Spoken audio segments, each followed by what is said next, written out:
This is the barn of a New England farmer named Thomas R. Guss. He is a widower with one child. He is a breeder of fine Guernsey cattle, fat Hampshire hogs. But listen.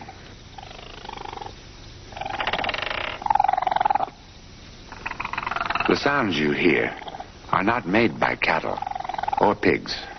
In this early fall of 1902, there are many people indeed who question whether the sounds come from an animal at all.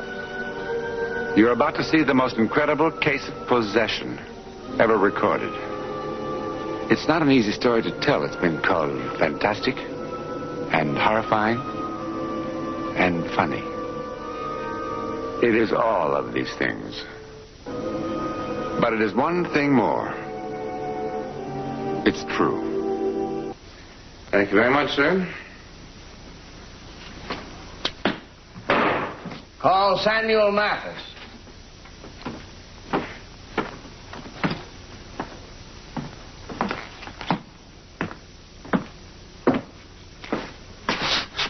As you know, Mr. Mathers, after 3 days, the prosecution has still been unable to find a single juror who was without bias. I devoutly hope we'll have better luck with you. If not, I will move that Judge French try these defendants on the charge of arson without a jury. For no matter what the attitude of the town, they are indeed guilty of arson. Guilty of Christian piety, not arson. That will do, Mr. Mollett. I apologize for the outburst, Your Honor. What is your full name, please? Samuel Mathis. Where do you live? Here in this village. The exact address. 13 Sutter Street. How long have you lived here? All my life. Do you know any of the defendants? Yes, I know all of them. How long have you known them? Oh, as long as I can remember. And, Mr. Goss? Mr. Corning? Yeah. I'm Brian Christopher. Want to wire your paper. Mr. Christopher. You're the only reporter to show up. Do you recognize... Well, how many did you invite, Mr. Christopher? Serious one? 10. This is a very important thing to this village.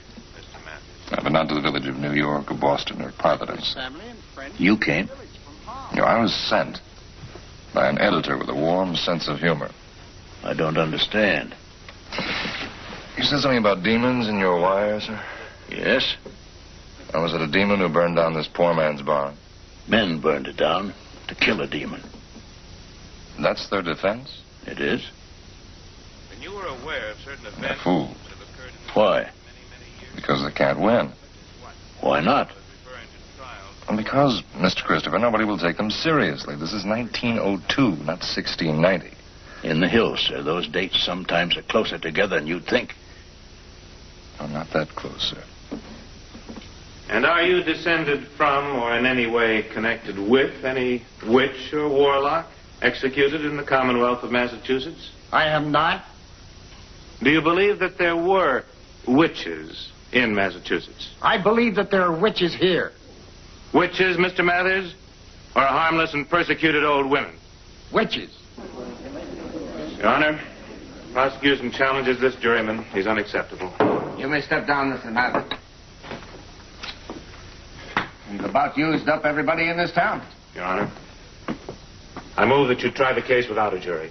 The prosecuting attorney and the attorney for the defense will confer with me in my chambers. Witches. Are they serious? Deadly serious. Come, I'll show you. Well, there's the barn. What's left of it? Goody. It'll be built again. It's been burned, rebuilt before. Oh, when? 1691, first time. In the beginning, it was a 2-room house owned by a spinster named Betty Randall. What do you think a witch should look like? I wouldn't know. Tall, pointed hat, sunken mouth, nose... Betty Randall was 22. She had hair the color of corn, eyes as black as pitch, a figure that set women to screaming with rage. She was brilliant and beautiful. She was burned to death in this house, her own house, because 2 12-year-old girls called her a witch. You've made quite a study of Mrs. Randall, haven't you? She was my great aunt, 6 generations removed, I had a wish to study her, and I had the time. That's the gift of the sea. Time to read and think. You were a sailor. 18 years, captain of the China Run. Well, any more questions, Mr. Corning? Or are you now ready to meet Roger? Roger who? You mean the demon? Well, the girl keeps Roger in her room now. Come along, I'll introduce you to Goss.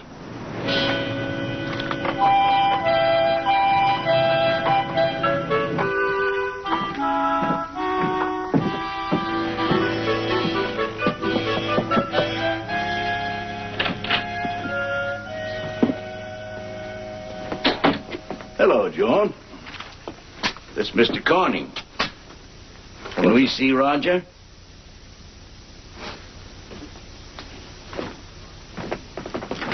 Goss.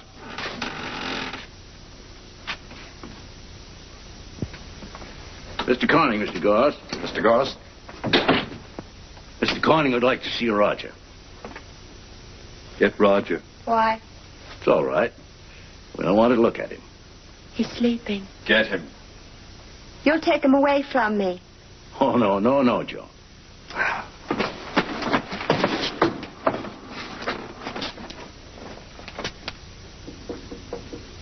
Roger, 9. please come out. Leave me be. Deja mi solo. Il se schod. Ich wünsche ein Zimmer mit Bad.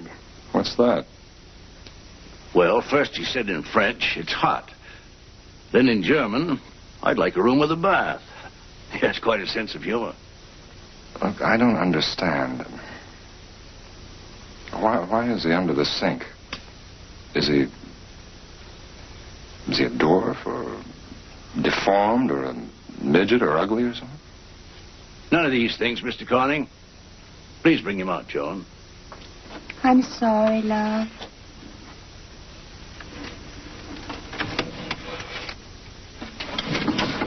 Come on, baby. Nil consuetudine majus. What is it? You're not much of a woodsman, Mr. Corning. It's a raccoon.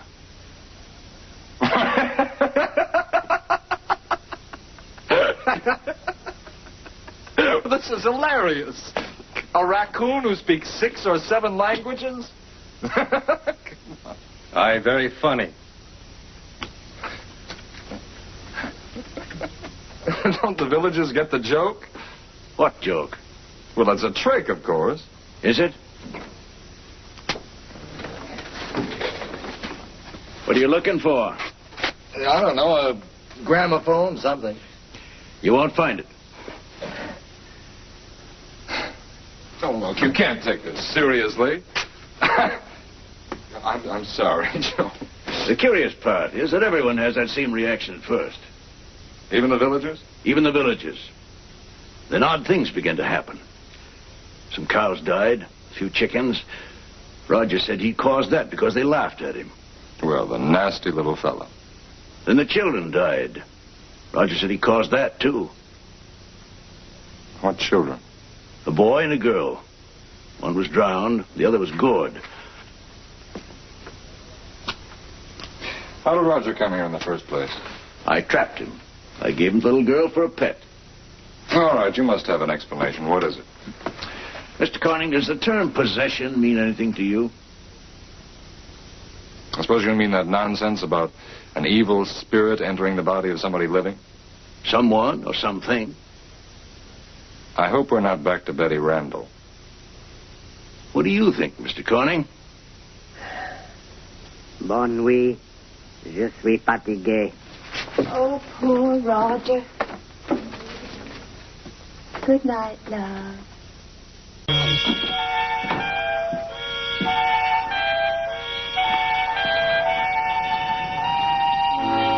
Morning.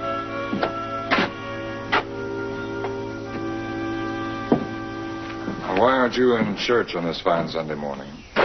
They don't want us there. Who doesn't? All of them in the town. How's Roger this morning? All right.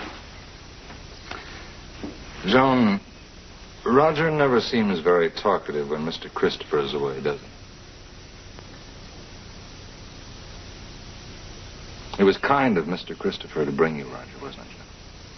I never had a pet before. Once I had a doll. It was made of paper. It blew away, I think. John, tell me about Mr. Christopher. He has a tattoo on his arm. He knows all about sharks. Why did he quit going to sea? Because he doesn't have a ship. Why not? Because it sank. How? What happened to him? Sometimes the men make fun of him. Once they gave him a bottle with a boat in it. They said he could get as drunk as he wanted, but he couldn't wreck this one. Did they now?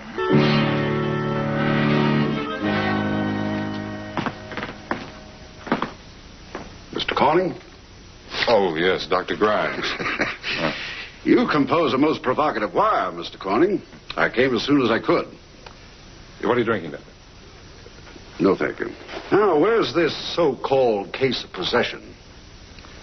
I'm glad to hear you sound so skeptical, Doctor. Doctor, I tried to reach you this morning to tell you not to come, but you'd already left. When I first wired you, Doctor, I was in kind of a strange state of mind. I'd just seen something my senses couldn't accept. So I wanted an explanation, so I turned to you. Well, who's the possessed party? You failed to say. I was ashamed to say.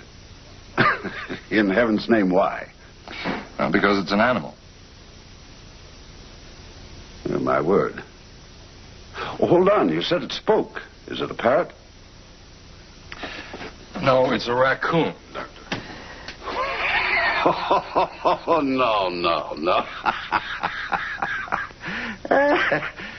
Isn't that splendid? So you see why I was a little hesitant to... Oh, indeed, yes. Of course, you realize it's utterly impossible. I mean, the vocal cords, the tongue. It is funny, Doctor, but it's cruel, too. There's already been barn burning.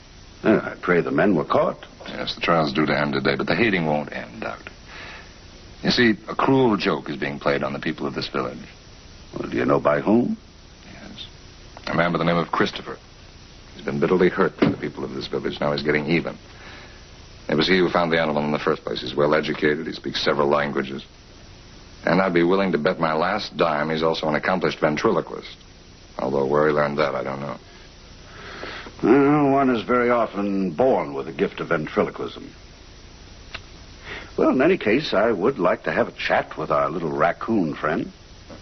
I just have time to stop by the farm before the court opens.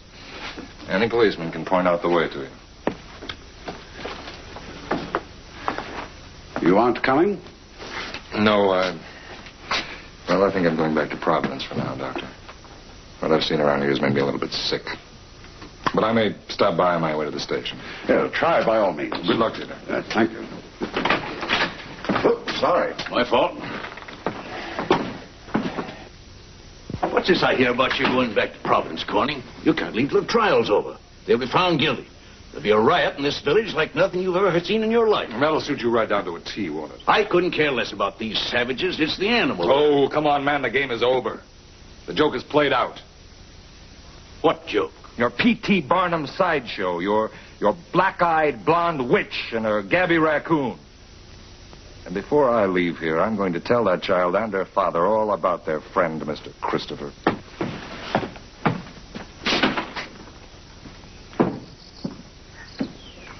One of the doctors is in there. I know. If he tries to buy Roger, we'll run away. He's mine. Of course he is, Joan. Maybe Roger will bite him. Maybe he will. Joan, has Mr. Christopher been here today? No, not today. It's too bad. Now, the doctor will never hear Roger talk. Joan, I want you to know the truth. Oh, they talked. If what? They talked. What does she mean? What? Well, Joan here tells me that you and Roger have just been having a nice little talk. We did.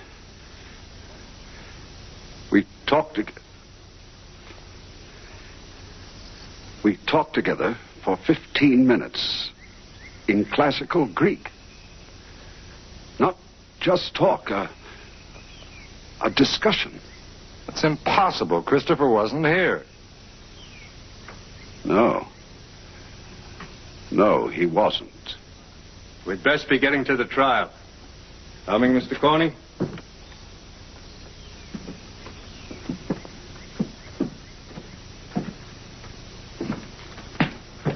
Christopher wasn't there. It was always a simple one. Whether John Marlott, Emery Link, and John James did, in fact, set fire to the Goss barn as charged. Certainly, supernatural hearsay was not evidence and was not admissible. Therefore, since each of the defendants has admitted his guilt, this court finds John Marlott, Emery Link, and John James guilty of arson as charged. Have you anything to say before sentence is passed? Aye. You can do what you want with us now. It doesn't matter. Samuel, does it matter? No! Because the devil is dead now!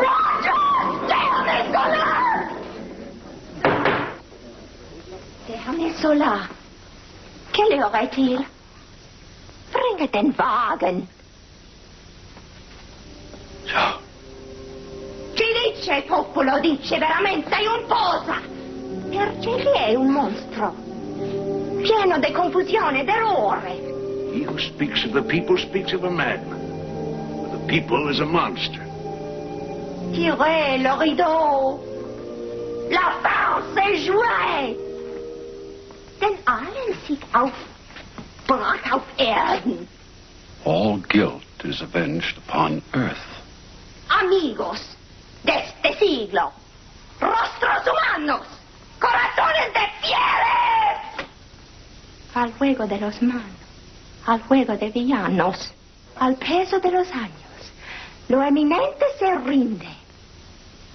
Que lo eminente se rinde que lo fácil de tiempo. No hay conquistas difíciles. No hay conquistas difíciles. No hay conquistas difíciles. Betty Randall, is it you? Is it you talking to this child? Answer me. Have you possessed this child? Answer me. Fault, they killed you. My fault. My love.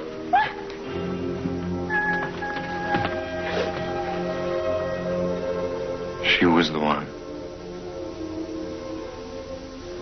All the time, she was the one. Come away. Come away, dear. And in sad cypress let me be laid. Fly away. Fly away, breath. I am slain by a fair, cruel maid. Fly away, breath. I'm slain by a fair, cruel maid. No, of course it wasn't the raccoon who spoke 7 languages, including classical Latin and Greek. It was a young girl who had never been to school in her entire life. Who was Joan Goss? Was she one of the world's geniuses? Or one of the world's most tormented souls? Or both? We shall never know, because 6 months after the trial, she was dead. She didn't die in a burning barn like Betty Randall 3 centuries before her. She died in a cool hospital burning with scarlet fever. In that little New England town, there are some who still claim that Joan Goss was indeed possessed by the spirit of Betty Randall, who was in so many ways like her. And sadly, there are a few who say it's a good thing she died so young, before, as they say, she could do any real harm, or before science could really investigate her. When in the world will we ever be strong enough to face that which we don't understand? But without fear. Face it with hope.